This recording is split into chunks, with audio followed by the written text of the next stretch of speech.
Hey y'all, I know it has been a while and I want to welcome you back to the Your Harris County Alive show. My name is Leslie Chapman and I serve the amazing people of Cypress and Northwest Houston. It is so good to be back with you. I know it's been a few weeks, but it's good to be back. Today we are talking all about buying fixer-uppers. So here's the deal. Give you an example or a scenario. You go see a house and you go along with other investors. The house reeks of unkept animals. You walk through, you do your walkthrough, and then you see that the seller actually started some rehab renovations in the house, but there were projects that were not finished. So in the bathroom, there is evidence of rehab. In the backyard, there's evidence of rehab. In the kitchen, there's evidence of rehab, but the work was not complete. Do you make an offer on this type of property? We ended up doing that, and I'll tell you why as I go through this. Many buyers will purchase fixer-uppers with the intention of flipping or renting the house out. However, not every fixer-upper is a great deal. If you're not careful, you can end up with a money pit, and trust me, I've done that before. You want to avoid doing that. If you're going to invest in fixer-upper, whether it's to flip or to rent it, make sure that these 4 things, you keep them in mind before you decide to buy.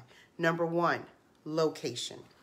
There's no point in investing thousands of dollars to fix up a property in a neighborhood where there's abundance of buildings and overrun criminal activity. That would be a waste of your money. It won't matter how beautiful it looks, the neighborhood would not be desirable for people to want to live in your property. If you're going to buy a fixer-upper, make sure it's in a neighborhood where the buyer demand is high.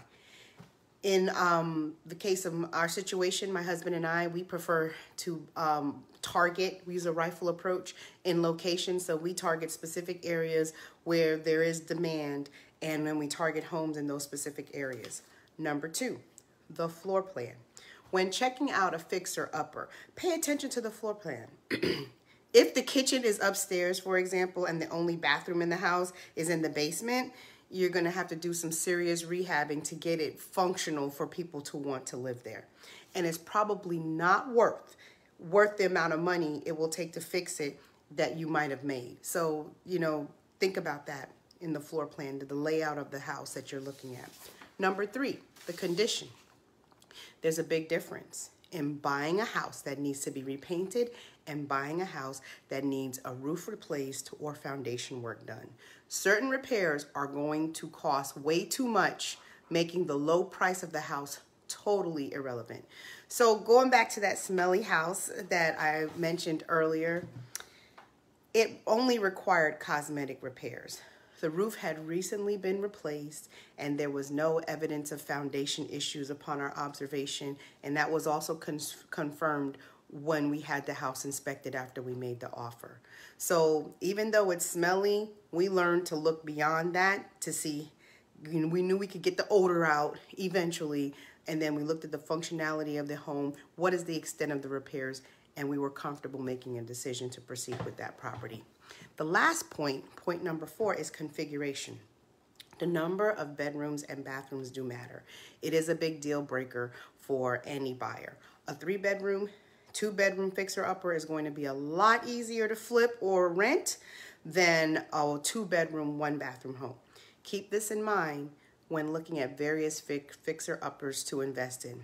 For our single-family investment strategy, 3 bedrooms, 2 baths is our bread and butter. We have deviated from that, and we've paid the price from deviation. So it helps to have a plan, a strategy that you have going into it, and stick to it. But it also, lesson learned, when we did deviate, we ended up, we learned from those mistakes, if you will. But we actually still have that property that we deviated from. But you learn to navigate. But my whole point is, once you come up with a strategy, stick to your strategy and trust that process. Trust that you knew what you were doing when you created that strategy, and when you have to adjust or flex or pivot, you make those adjustments when necessary. So keep that in mind. So if anything of these things that I just talked about are an issue, or odds are, or excuse me, I'm sorry, if any of the things I just talked about are an issue, odds are you're better off not investing in that particular house. That's where I can help you make the best decision when it comes to purchasing a fixer-upper. We could come up with a plan, strategize that plan, and then you target properties that meet the criteria that you've set apart. And at this point, you may be convinced that you may need some guidance around the area of buying a fixer-upper, but you may also be thinking you have nowhere to start. I'm here to help you. I can help step you through that process, or just talk, just explain kind of how it works, and hopefully from that you get that next level of encouragement and motivation to make you take that step. Because honestly, you got to get in the game. Sitting back and just thinking about it and wondering is not going to do it. You got to get in the game and start to play. And I can help you with that. So if you're thinking about making a move, I can help you through the process. Just send me a message or text me at 713-517-0271. No pressure, no sales tactics, just the help and guidance that you need. Finally, if you are a resident of Cypress and Northwest Houston, I want to let you know that I do have a list of fixer-upper properties that I can send to you.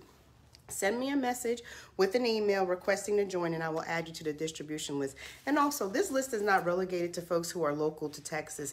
If you're outside of Texas and you want to invest in the Houston area, feel free to send me a message with the same information. Give me your email address, and I will add you to the list. So please feel free to post any questions or comments or concerns in the chat box. I always go back and review them after the live stream has ended.